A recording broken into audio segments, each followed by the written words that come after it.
দাদির হাতে।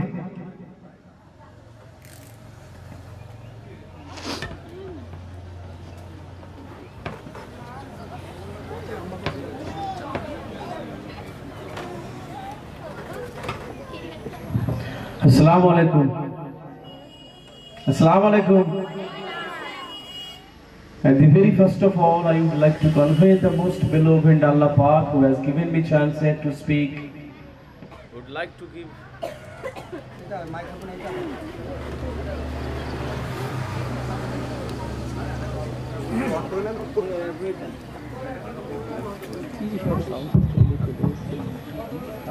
so warm congratulations to Mr. Monirul Islam and the entire team of this mission who has invited me, respected parents, guests and my beloved students. I would like to exchange my thought almost 25 minutes to 30 minutes. Please keep listening me. সর্বোচ্চ 25 minute 30 minute কথা বলবো, খুব বেশি হলে আপনারা এইটুকু সময় আমাকে শুনলে আমি সম্মানিত হব।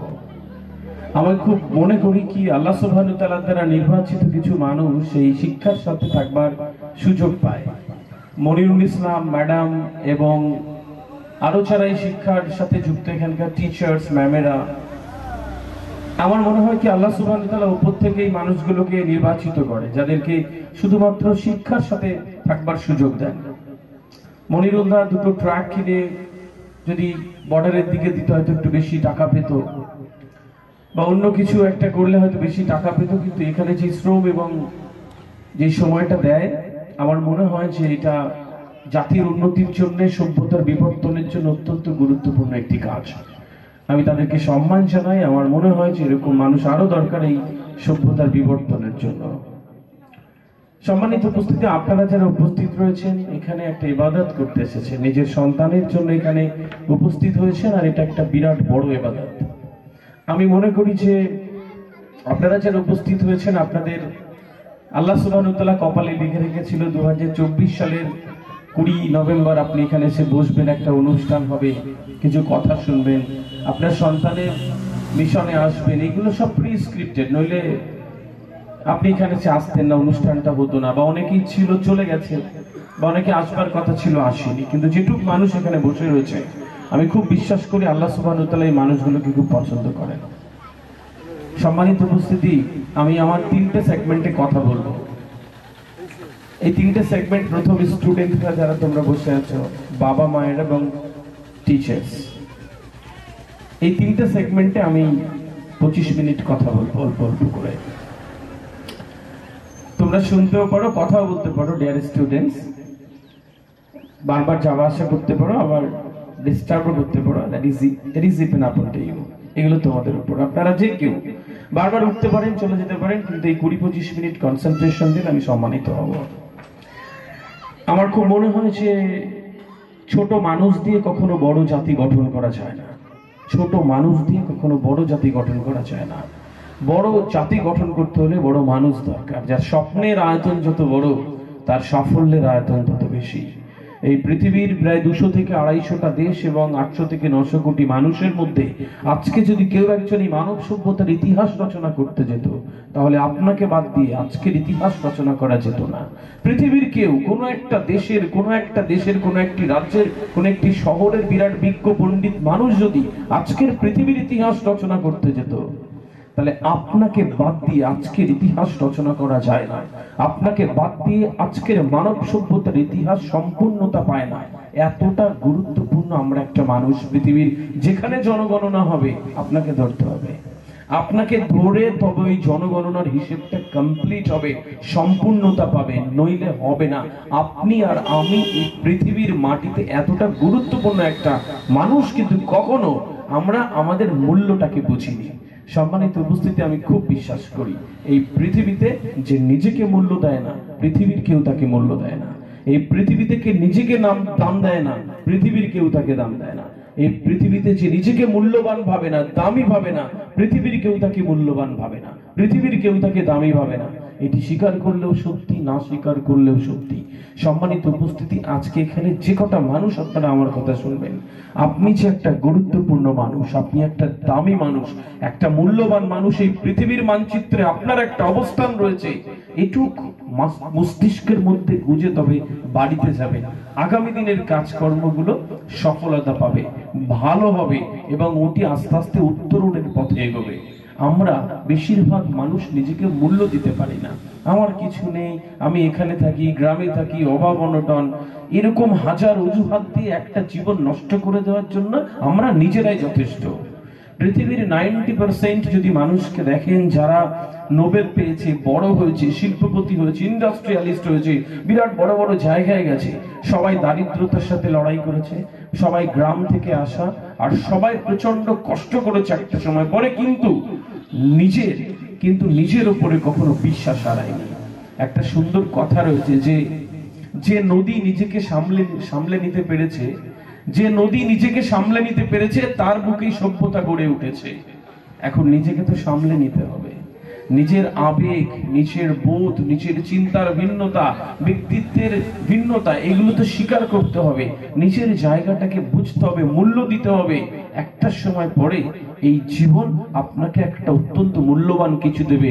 যেমন ভাবে ওই যে নদী নিজেকে সামলেছে তার বুকেই সভ্যতা হয়েছে, আমি আর আপনি তো একটা নদীর মতনই।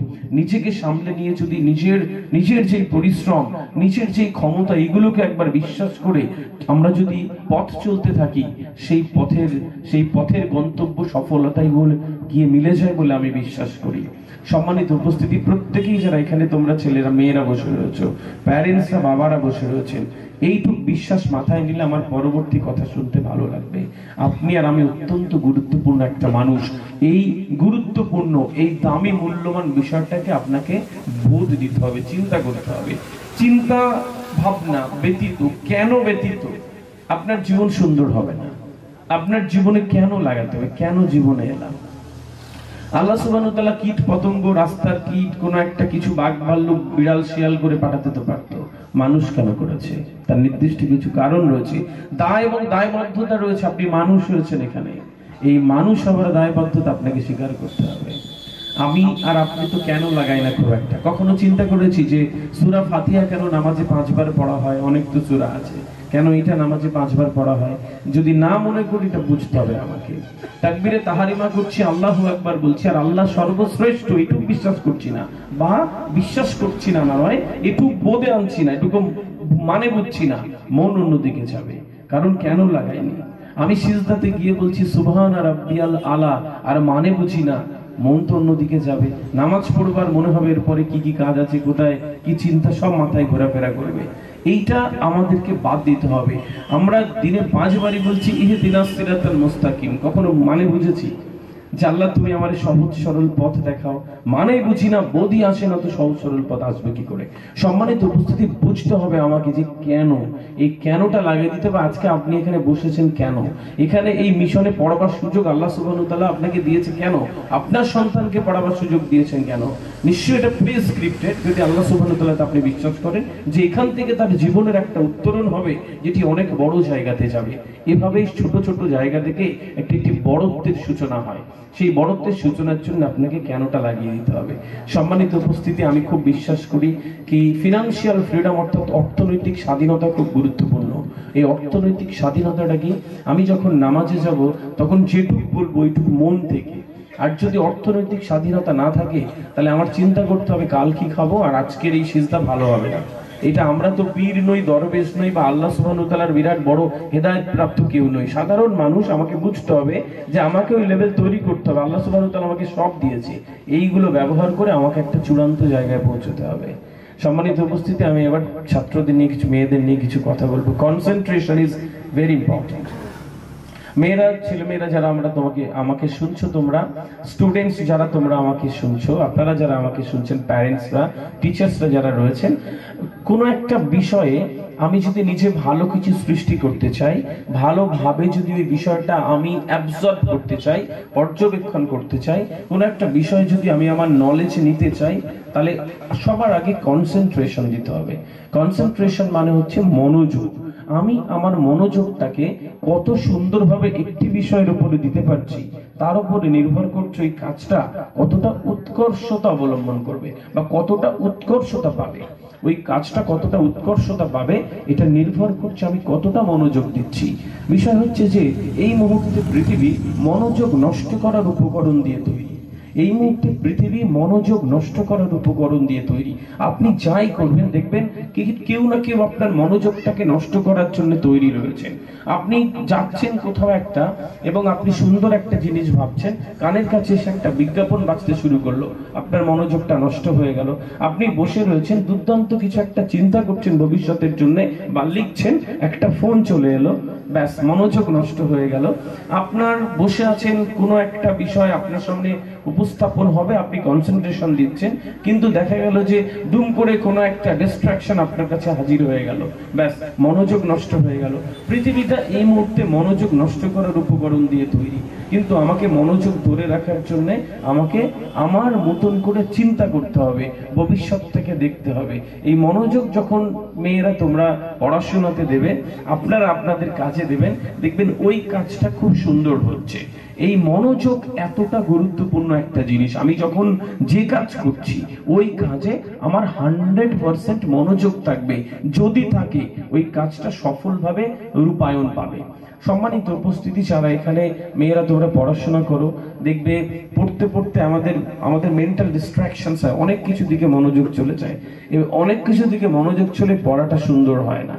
ওই পড়াটা বুঝতে টাইম লাগে, ওই পড়াটা অ্যাকোয়ার করতে টাইম লাগে, বারবার করে পড়ে যায়, কারণ মনোযোগের অভাব। সুতরাং প্রত্যেককে যারা এখানে আপনারা আমাকে শুনছেন, যে কাজটা করবেন জাস্ট ওই কাজটাকে এত সুন্দরভাবে মনোযোগ দিয়ে করবেন যে কাজটা অল্প সময় খুব বেশি প্রোডাক্টিভিটির জন্ম দেয়। সম্মানিত উপস্থিতির অত্যন্ত গুরুত্বপূর্ণ একটা জিনিস, আমি একটা ছোট্ট গল্প বললে আপনারা বুঝতে পারবেন বিষয়টা। আপনারা মুঘলে আজম বলে একটা সিনেমার নাম শুনে থাকবেন, এটা ভারতবর্ষের স্বাধীনতার পূর্বে হওয়া একটা সিনেমা। মুঘলে আজম যখন ভারত, পাকিস্তান, বাংলাদেশ সব এক জায়গায় ছিল, সেই সময়কার অবিভক্ত ভারতবর্ষের একটি সিনেমা। এই মুঘলে আজম সিনেমার ঐতিহাসিক একটি কালোজয়ী সিনেমা। এই সিনেমার একজন মিউজিশিয়ান ছিলেন, তার নাম হচ্ছে নওশাদ আলী। এই নওশাদ আলী সাহেব উনি যখন মিউজিক সৃষ্টি করতে বসতেন, উনি শুধুমাত্র এই সিনেমার মিউজিক সৃষ্টি করে পুরো পৃথিবীতে অমর হয়ে রয়েছেন। তো উনি যখন মিউজিক সৃষ্টি করতে বসতেন, সেই গল্পটা আমি আপনাদেরকে শোনাবো। এখন বিষয় হচ্ছে যে উনি এত সুন্দর সুন্দর সুর সৃষ্টি করে গেছেন, সারা পৃথিবী ওনাকে সেলুট করে। তো একদিন উনি বেরোচ্ছেন, কিছু সাংবাদিক গিয়ে ওনার কাছে দাঁড়ালেন এবং বলছেন যে স্যার, আপনার হাতের এই আঙুলের ফাঁকগুলো সব পোড়া কেন? তো উনি কিছুক্ষণ ওনার দিকে তাকালেন, নিচের আঙুলের দিকে তাকালেন, চলে গেলেন। তারপরে ওনার সাথে যে যারা থাকতেন, কাছাকাছি ছিল, তাদের মধ্যে একজনকে এই প্রশ্ন করা হলো যে কি ব্যাপার স্যার, এর আঙুলের ফাঁকগুলো সব পোড়া কেন? তো উনি বলছেন, স্যার যখন রাতের বেলা ওই আরাম কেদারায় হেলান দিয়ে ওই সুর সৃষ্টি করতে বসেন, তখন প্রতি রাতে কি করেন, উনি ওই হেলান দিয়ে উনি ওই সুর খুঁজতে চান চোখ বন্ধ করে, আর সাথে একটা সিগারেট ধরান। তো সিগারেটটা ধরিয়ে এক দুবার টান মেরে উনি ওই চোখ বন্ধ করে সুর খোঁজেন, সুর সৃষ্টি করার জন্য বসেন। তো তারপরে একটা দুটো টান মারার পরে সিগারেটে উনি ভুলে যান যে ওনার হাতে সিগারেট জ্বলছিল। তো ওই সিগারেটটা আস্তে আস্তে পুড়তে যখন আঙুলের কাছে চলে আসে, তখনও ওইটা পুড়ে যায়, এবং একটা সময় দেখা গেল সিগারেটটা পুড়ে আঙুলের এই ফাঁকটা পুড়ে যায়। এবং উনি যখন চোখ খোলেন, দেখা গেল যে সিগারেটটা অনেক আগেই পুড়ে গেছে, ওনার আঙুলটা এখানেও পুড়ে গেছে। তারপর উনি আবার উঠে যান। তো পরের দিন আবার যখন বসেন, এখানে জ্বালা করে বলে এখানে ধরা। তো পরের দিন আবার এটা করতে এখানে পুড়ে যায়। তো এইগুলো সব পোড়া এই কারণে। উনি ওনার সুর সৃষ্টিতে এত মনোযোগ দেন, এত কনসেন্ট্রেশন দিয়ে উনি সুর সৃষ্টি করার জন্য ওই গভীরে চলে যান যে পৃথিবীর কোনো কিছু ওনাকে আর বাধা বিঘ্ন দিতে পারে না। তো সিগারেটটা আস্তে আস্তে চলতে ওই পুড়ে ওখানে এসে পুড়িয়ে দেয়। এইভাবেই উনি এতগুলো অমর সুর সৃষ্টি করে গেছেন, যা পৃথিবীর ইতিহাসে ওনাকে বিখ্যাত করে গেছেন, ওনার কাজ করে বিখ্যাত করে গেছেন। সম্মানিত উপস্থিতি, দেখেছেন যে একটা মানুষের কনসেন্ট্রেশন কতটা থাকলে যে নিজের আঙুল পুড়ছে কিন্তু এটা বোঝা যাচ্ছে না, আঙুল পুড়ছে কিন্তু উনি ভেতরে চলে গেছেন গভীরে, সুরের যে জায়গাগুলো রয়েছে উনি খুঁজে বেড়াচ্ছেন কোথা থেকে সবচেয়ে সেরা সুরকে আনা যায়, এত কনসেন্ট্রেশন উনি দিতেন। আমি আপনাদেরকে এই যে পুড়ে যাওয়ার কনসেন্ট্রেশনটা নাও দিতে বললাম যে এতটাও, কিন্তু এমন একটা কনসেন্ট্রেশন আপনি রেখে দেন যে আপনার কাজটা অনেক সুন্দর হবে, আপনার কাজটা প্রোডাক্টিভিটি পাবে। মেয়েরা যারা পড়াশোনা করছো, পড়াশোনাতে এভাবে নিজের জায়গাটা এতটা কনসেন্ট্রেশন দিয়ে পড়াশোনা করতে হবে। প্রশ্ন হচ্ছে স্যার কি করে করবো, এরকম তো হয় না, এটা প্র্যাকটিস, এটা একদিন, দুদিন, 3 দিন, 4 দিন যখন পড়াটাকে ভালোবেসে পড়বে দেখবে কনসেন্ট্রেশন আসছে। আমি বহু কনফারেন্সে বলেছি, ঠিক এরকম বয়সের একটি মেয়ে আমেরিকাতে পড়তে বসে আর ভাবে ও নাসার বিজ্ঞানী হবে, ওর পড়তে ভালো লাগে, ওর সেই কি তেজ, ও বিজ্ঞানী হবে, ও নতুন করে রকেট পাঠাবে, একটা বিরাট টিমের মধ্যে ওর নাম হবে, ও ভীষণ আনন্দ করে পড়ে, ভালো লাগে। 9-এ পড়া মেয়ে, 8-এ পড়া মেয়ে। প্যারিসে একটি ছেলে ও 11-এ পড়ে আর ভাবে যে মেরিন ইঞ্জিনিয়ার হবে, মেরিন সিস্টেমকে চেঞ্জ করে দেবে, ওর পড়তে ভালো লাগে। লন্ডনে একটি মেয়ে পড়তে বসে আর ভাবে যে আমি নার্স হব, পুরো সার্ভিস সিস্টেমকে চেঞ্জ করে দেবো, ওর পড়তে ভালো লাগে, স্বপ্ন দেখে রেখেছে। আমাদের ছেলে মেয়েরা ভাবে এবার 7, তারপর 8, তারপর 9, তারপর 10, 11, 12 পড়তে আর ভালো লাগে না, কারণ কি স্বপ্ন নাই। স্বপ্ন দেখতে হবে, পুরো মস্তিষ্কের মধ্যে একটা স্বপ্নকে ঢুকিয়ে দিতে হবে যে এখান থেকে এত বড় জায়গাতে যাব। আর প্রতিদিন আল্লাহ সুবহানাহু ওয়া তাআলার কাছে ওইটা জিকির করা, এটা আল্লাহ সুবহানাহু ওয়া তাআলা একটা সময় পরে মিলিয়ে দেয়। সুতরাং তোমরা প্রত্যেকে যারা রয়েছে, আমি কথা শুরুতে বলেছিলাম, যার স্বপ্নের আয়তন যত বড় তার সাফল্যের আয়তন তত বেশি। এত বড় স্বপ্ন দেখো, এত বড় স্বপ্ন দেখো, এই স্বপ্ন দেখার সাহস রাখো যে তুমি অত দূর পৌঁছে যাবে, এটা তোমাদেরকে করতে হবে। আর একটা কাজ, দুটো কাজ দিয়ে যাব তোমাদের জন্য। পৃথিবীর একটি মানুষকেও দেখাতে পারবে না যারা বিরাট বড় হয়েছে কিন্তু বাবা মায়ের দোয়া পায়নি। পৃথিবীর একটি সন্তানকেও দেখাতে পারবে না যে বিরাট বড় হয়েছে কিন্তু বাবা মায়ের আশীর্বাদ পায়নি। এরকম একটি উদাহরণ আমাকে এনে দেখাতে পারবে না। এখন প্রশ্ন হচ্ছে, আমাকে বলতে পারো স্যার এরকম তো হয়েছে প্রচুর, যারা বাবা মাকে দেখে না বৃদ্ধাশ্রমে আছে, এরকম থাউজেন্ডস অফ এক্সাম্পল রয়েছে, কিন্তু তাদের রাতে বালিশে মাথা দিলে ঘুম আসে না, বিরাট বড় অট্টালিকায় থাকে, গদিতে থাকতে পারে না, নিচে শোয়ে, স্পন্ডালাইটিস নাকি পাঁজরের কোনখানে ব্যথা হয়, প্রতিদিন কত টাকার ওষুধ খায় ভাতের মতন করে, এটা তুমি আর আমি জানি না। ভালো থাকতে গেলে এই মানুষগুলো দোয়া লাগবে। কখন এরকম কোন একটি নজিরও নেই যে আব্বা মায়ের দোয়া ব্যতীত একটি সন্তান অনেক বড় গেছে।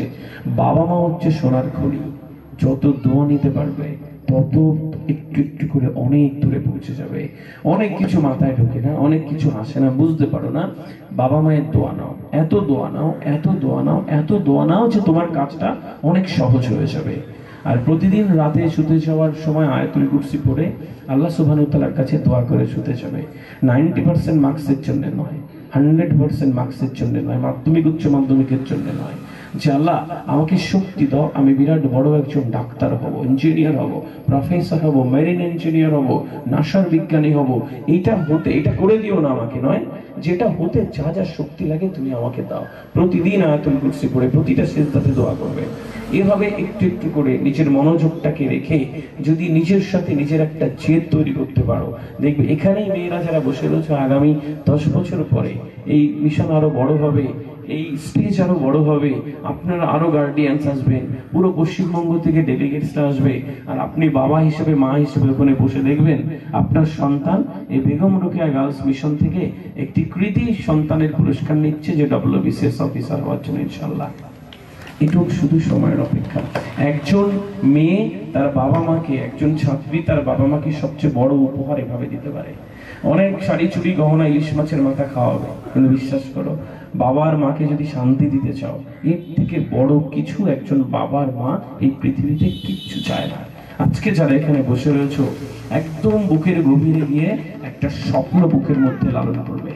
কখনো মাকে বলবে না যে কি করেছো আমাদের জন্য, কোনোদিন বাবাকে বলবে না যে কি করেছো আমাদের জন্য, কি বোঝো তুমি, কি করেছো আর না করেছো মা আর বাবা না হলে বোঝা যায় না। ডিয়ার গার্লস, কখনো চিৎকার করবে না মায়ের কাছে। মাকে চিৎকার করে বলবে যে কি তুমি কি বেশি বোঝো, আবার ভাববে ডাক্তার হবে, জীবনও ভাবে না, মেনে রেখে দিও। বাবাকে বলবে যে কি করেছো আমাদের জন্য, আর ভাববে বিরাট বড় ইঞ্জিনিয়ার হবে, জীবনেও হওয়া হবে না। পৃথিবীর কোনো ইতিহাস এরকম নেই। সম্মানিত উপস্থিতি, তোমরা যারা মেয়েরা রয়েছো, কানে মস্তিষ্কের মধ্যে একটু গুঁজে নাও, এই এই দোয়ার ভালোবাসা নাও, আর নিজের কনসেন্ট্রেশন দিয়ে পড়ো, আল্লাহ সুবহানাহু ওয়া তাআলার কাছে দোয়া করো, দেখবে একটা দুর্দান্ত অবস্থানে পৌঁছানো শুধু সময়ের অপেক্ষা। আর পৃথিবীর একটি সুন্দর সত্যি হচ্ছে, আল্লাহ সুবহানাহু ওয়া তাআলা এমন কিছু সৃষ্টিই করেনি যেটা মানুষ পারে না, যেটা মানুষ পারে না। সূরা নাস আয়াত নম্বর 39, আল্লাহ সুবহানাহু ওয়া তাআলা সেদিন কোরআন, মানুষ ওইটা পায় যা সে চেষ্টা করে, মানুষ ওইটা পায় যা সে চেষ্টা করে। এত চেষ্টা করবে, এত চেষ্টা করবে, এত চেষ্টা করবে, একটা সময় পরে আল্লাহ সুবহানাহু ওয়া তাআলা ঠিক মিলিয়ে দেবে। ডিয়ার গার্লস, আমি তোমাদেরকে শুভেচ্ছা জানাই। আমি আরো 5 বছর 10 বছর পরে আমার বারাসতের অফিসে বসে যদি কোনো একদিন নিউজ পেপার খুলি আর দেখো বেগম রোকেয়া মিশনের একটি মেয়ে বিরাট বড় ডাক্তার হওয়ার জন্য গভর্নমেন্টের থেকে বড় একটা সংবর্ধনা নিচ্ছে, ইনশাআল্লাহ এরকম কেউ না কেউ এখানে বসে আছো, আগামী দিনে বড় জায়গায় যাবে ইনশাআল্লাহ। পৃথিবীর কোনো নজির নেই যে একটা ইনস্টিটিউশন থেকে সবাই ফেল করে, একটা ব্যাচ থেকে সবাই ফেল করে, কেউ না কেউ বড় জায়গায় যায়। এখানে বসে রয়েছে বিশাল বড় আগামী নক্ষত্র, এর মধ্যেই বসে আছো, এর মধ্যেই বসে আছেন কোনো না কোনো একটা গর্বিত বাবা মা, যে আগামী 10 বছরের মধ্যে আপনার সন্তানের সাকসেস দেখে যাবেন। সম্মানিত উপস্থিতি, একটু তোমরা মনোযোগ দিয়ে নিজের ভালোবেসে করবে, যে কাজটা করবার এই ক্যাম্পাসকে ভালোবাসবে।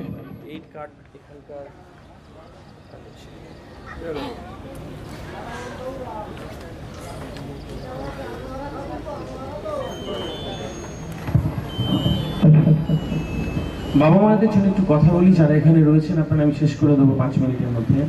বাবা মাদের অনেক দায়িত্ব, জানেন তো, আমরা যারা বাবা মা হই, প্যারেন্টস হই, আমাদেরও অনেক দায়িত্ব। ওরাও এখানে আছে, শুনো কি আপনি আপনার সব পৃথিবীতে যদি আপনার সন্তানের জন্য সবচেয়ে বেশি কেউ দোয়া দিতে পারে, তাহলে সেটা আপনি নিচে।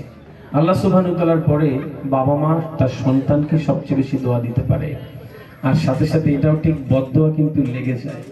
কখনো বলবেন না রিক্সা চালাস, গরু চড়াস, তোকে বিয়ে দিয়ে দেবো এটা না পারলে, অমুক করে খাস, তমুক করে খাস, কখনো বলবেন না। সন্তানকে ভালোবাসা দেবেন, সন্তানকে আদর দেবেন এবং ওদের জন্য দোয়া করবেন বেশি। প্রত্যেকটা সিজদাতে সুবহান রাব্বিয়াল আলা 3 বার বলার পরে আপনি ওদের জন্য দোয়া করবেন। দেখবেন যত চিন্তা করছেন আপনার সন্তানের জন্য, কেমন কেমন করে ও যেন ঠিক হয়ে যাচ্ছে। সম্মানিত উপস্থিতি, এটা প্রত্যেকেই করবেন। প্রত্যেক দিন রাতে মায়েদেরকে বলে গেলাম একটা ছোট্ট কাজ, কি সূরা মুলক পড়ে ওদের জন্য দোয়া করে শোবেন, ওদের জন্য দোয়া করে শোবেন। সূরা বাকারার শেষ 2 আয়াত পড়বেন, দেখবেন সন্তান কিভাবে অনেক বড়, অনেক ভালো হয়ে যাচ্ছে। এগুলো আমাকে আর আপনাকে বুঝতে হবে। শুধু অনেক সময় ধরে পড়ে গেলে একটি মানব জন্ম শ্রেষ্ঠত্ব অর্জন করে না, তার জন্য কিছু প্রসিডিওর রয়েছে। ইমান হ্যাজ 73 ফিচার্স। এই ফিচার্স গুলোকে আপনাকে মানতে হবে। শুধু 5টা ফার্স্ট করেই চলে গেলাম আর ভাবলাম জান্নাত হবে, মনে হয় কঠিন হয়ে যায় বিষয়টা।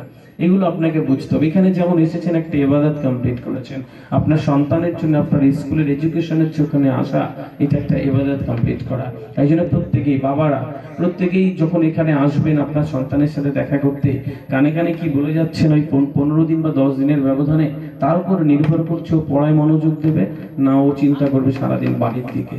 আপনার কানে কানে এসে বললেন, জানিস তো মা, তোর ওই আঙ্কেল আম গাছটা নিয়ে ঝামেলা করছে, এবার আসুক বুঝিয়ে দেবো ডালা। আচ্ছা যাক ভাব, তুই বুঝিস ভালো করে, বলে চলে গেলেন। ও সারাদিন চিন্তা করে বাবা বোধহয় আঙ্কেলের সাথে ঝগড়া করছে, আম গাছটা নিয়ে মারামারি করছে, আর আপনি বলছেন তো পড়বে ভালো করে, জীবনেও সম্ভব না। কানে কানে বলে যাবেন যে ওরা যেন সুন্দর করে ওদের মধ্যে পজিটিভিটি দেবেন। আপনার একটা কথা আপনার সন্তানের জন্য অনেক বেশি মানে রেখে যায়। ওদেরকে অ্যাটলিস্ট বলবেন যে বাবা মা, আমি বিশ্বাস করি তুমি পারবে, অনেক বড় জায়গাতে যাবে। ছোট্ট একটা কথা, আপনি যারা এখানে বসে রয়েছেন একটু অ্যাডাল্ট বড় মানুষ, আপনার পিঠ চাপড়ে কেউ বলুক আপনি কাহা সে কাহা তক যাবে, চিন্তাই করা যায় না। আর ওরা তো ছোট মানুষ, ওদের সাইকোলজিক্যাল যে বেস থাকে এখন অনেক বেশি পজিটিভ থাকে। ওদেরকে একটু সাহস দেন, ওদেরকে বলেন যে মা যতটা পড়বে আমি তোমাকে পড়াবো। এইটা ওদেরকে কখনো বলুন, বাবা মনোযোগ দিয়ে পড়বে, দোয়া করবেন ওদের জন্য, দেখবেন ওরা আস্তে আস্তে অনেক ভালো জায়গায় চলে যাচ্ছে। আমার মনে হয় এর থেকে বড় সুযোগ আপনার কাছে আর পৃথিবীর কোনো প্রাণীর কাছে নেই, মানুষ ছাড়া, কি তার সন্তান তার জন্য, একজন বাবার জন্য, মায়ের জন্য সাদকায়ে জারিয়া হয়ে যায়। তো লোভ আছে তো আমাদের সবাই জান্নাতের, আমার মনে হয় যে অন্তত সেজন্য করবেন। আমাদের সবসময় দোয়াতে বলছি রাব্বানা আতিনা ফিদ দুনিয়া হাসানাতাও, যে মানে বুঝি না, আল্লাহ তুমি আমার এই দুনিয়াতে ভালো করো, ওই দুনিয়াতে ভালো করো। আর শুধু এক দুনিয়ার জন্য ছুটে চললে তো হবে না, রাইট? তো আমাদেরকে বুঝতে হবে যে এই দুনিয়াটাও সুন্দর করে যেতে হবে। একটা মেয়ে আগামী দিনে খুব সুন্দরভাবে তার আইডেন্টিটি তৈরি হবে, সে সুন্দর মানুষ হবে, আপনার গর্বের কারণ হয়ে যাবে। এটা যা করছেন এইভাবে করুন, শুধু শুধু একটু পজিটিভটা পাল্টে দিন। ওদের জন্য দোয়া করবেন, ওদের জন্য অনেক বেশি বেশি করে পজিটিভিটি দেবেন, আত্মবিশ্বাস দেবেন। কখনো বলবেন, মা তুমি আমার ঘরে জন্মেছো, আমি অনেক খুশি, আমি জানি তুমি অনেক ভালো কিছু করবে। একটা কথা, কোনো একটা মেয়ে দেখবেন ও অনেক বেশি পজিটিভিটি পেয়ে যায়। একটু একটু করে ওদের ওই জায়গাটা রচনা করে দেবেন। যখন মিশন ডাকবে প্যারেন্টস মিটিং বা গার্ডিয়ানস মিটিং, অভিভাবক সবাই প্রত্যেকে হাজির হবেন। এই ভেবে হাজির হবেন যে ওই সেক্রেটারি স্যার বকবে বলে বা কিছু বলবে বলে না, ভাবছেন ইবাদত করতে যাচ্ছেন। এখানে আসবেন আপনার সন্তানের জন্য। আল্লাহ সুবহানাহু ওয়া তাআলার পড়ার গতিপথকে অনেক বেশি ত্বরান্বিত করে দেয়। আমি বিশ্বাস করি আগামী দিনে এটা করবে। টিচারদের কাছে খোঁজ খবর নেবেন ওরা কেমন পড়ছে, কোনো প্রয়োজন নেই তারপরেও 3 টাকার একটা পেন নিয়ে অকারণ মেয়ের হাতে দেবেন, মা এটা নিয়ে লিখো, একটা কিছু খাতা কলম এনে ওদের হাতে দিয়ে দেবেন। বাচ্চারা সারপ্রাইজ পেতে পছন্দ করে, কিছু না কিছু একটু দেবেন। কখনো মায়েরা বলে দেবেন যে তোমার বাবা এত কষ্ট করে, জানো তোমার মিশনের কষ্ট করে কত ফিস দেয়, তোমার বাবা এত কষ্ট করে মাথার ঘাম পায়ে ফেলে প্রতি রাতে তোমার কথা চিন্তা করে, জানো। মেয়ে কোনো না কোনো একদিন ভাববে, তাই মা বাবা এত কষ্ট করে। কখনো বাবারা দায়িত্ব নেবেন যে মা তুমি জানো তোমার মা কত রাত তাহাজ্জুদে পড়ে থাকে তোমার জন্য, শুধু তোমার ভালো জীবনের জন্য। আঁচলে একটু একটু করে পয়সা জমায় তোমার ভালো কলেজ ইউনিভার্সিটিতে পড়াবে বলে, তুমি কি খবর রাখো? ওরা কোনো না কোনো একদিন চিন্তা করবে, তাই বাবা মা এত কষ্ট করে। ওদের মধ্যে আন্তরিকতা আসে, ভালোবাসা আসে, রেসপেকটেশন আসে, আর আস্তে আস্তে উত্তরণের পথে চলে যায়। এই ছোট্ট জিনিসটা করবেন। আর সবচেয়ে বেশি বেশি যেটা করবেন, দোয়া করবেন। টিচারদের নিয়ে একটি কথা বলবো। আমি একটি কনফারেন্সে বলেছি, বহু 8-10 মিলিয়ন মানুষ দেখে ফেলেছে, তারপরেও এটা আপনারা শুনেছেন আমি বলি, টিচারদের কাজ হচ্ছে, আপনারা দেখবেন যে মা পায়রা কিভাবে তার সন্তানকে খাওয়ায়। সে প্রথমে নিচে খায়, নিচে খেয়ে ওইটা নরম করে লালা দিয়ে তারপরে বিষ টিস আছে কিনা দেখে নেয়, তারপরে কণ্ঠনালীতে রেখে দেয়। এখানে যখন সন্তানের খিদে পায়, মা পায়রা গিয়ে ওই বাচ্চা পায়রাকে গিয়ে ওটা মুখে দিয়ে দেয়, ও খেয়ে নেয়, হজম হয়ে যায় খুব দ্রুত, আর ও ভালো থাকে। তো মা পায়রা চিন্তা করে যে যাতে কোনো সন্তানের খারাপ না হয়। আমরা যারা টিচার, আমাদের কাজ হচ্ছে প্রথমে খাওয়া, তারপরে স্টুডেন্টদের খাওয়ানো। টিচারদের আমি বলে গেলাম কি বাচ্চাদের স্বপ্ন দেখাবে, 40 মিনিটের ক্লাসে 5 মিনিট গল্প করবেন, পৃথিবীর ইতিহাস জানাবেন। বাবা কঙ্গো বলে একটা দেশ রয়েছে, তোমার মতন একটি মেয়ে কত কষ্ট করে শুধু খাবে বলে, পড়াশোনা তাদের কাছে অনেক দূর, রাইট? এরকম একটা দেশ রয়েছে।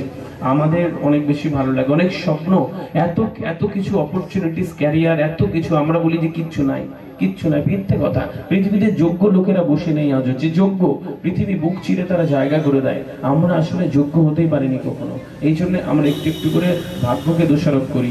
টিচারদের সাথে সুন্দর একটা সম্পর্কের রাখবে, বাচ্চাদেরও বলে গেলাম, টিচারদের সাথে সুন্দর সম্পর্ক রাখবে, টিচাররা বাচ্চাদের সাথে সুন্দর সম্পর্ক রাখবে, পৃথিবীর ইতিহাস জানাবে, স্বপ্ন দেখাবে, 5 মিনিট গল্প করবে, আর নিজে খাবেন, তারপরে সুন্দর করে ওটা স্টুডেন্টদের খাওয়াবেন।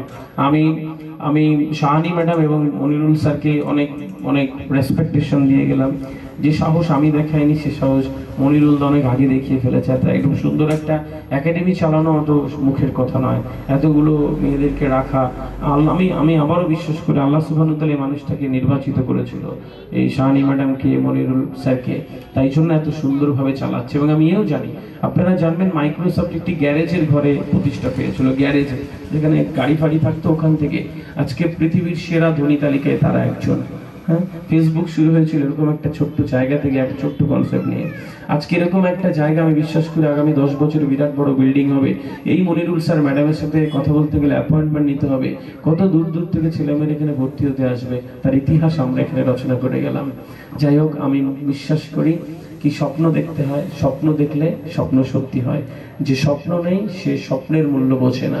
সুতরাং মানুষ তার স্বপ্নের সমান বড়। এত বড় স্বপ্ন দেখবেন যে আপনার জীবনটা সুন্দর হয়ে যাবে। জীবনের একটি সুন্দর শক্তি হচ্ছে জীবন যখন খুশি, যেখান থেকে খুশি, যেভাবে খুশি শুরু করা যায়। আজকে যদি জীবন থেকে মনে করেন যে জীবনটা শুরু করে দিলাম, ব্যাস জীবন শুরু হয়ে গেল। যাই হোক, বিশ্বাস রেখো বুকের ভিতর, প্রত্যয় অনুভবে, বিশ্বাস রেখো বুকের ভিতর, প্রত্যয় অনুভবে, স্বপ্ন জয়ের যুদ্ধে জয়ী তুমিই হবে। ভালো থাকবেন। আসসালামু আলাইকুম।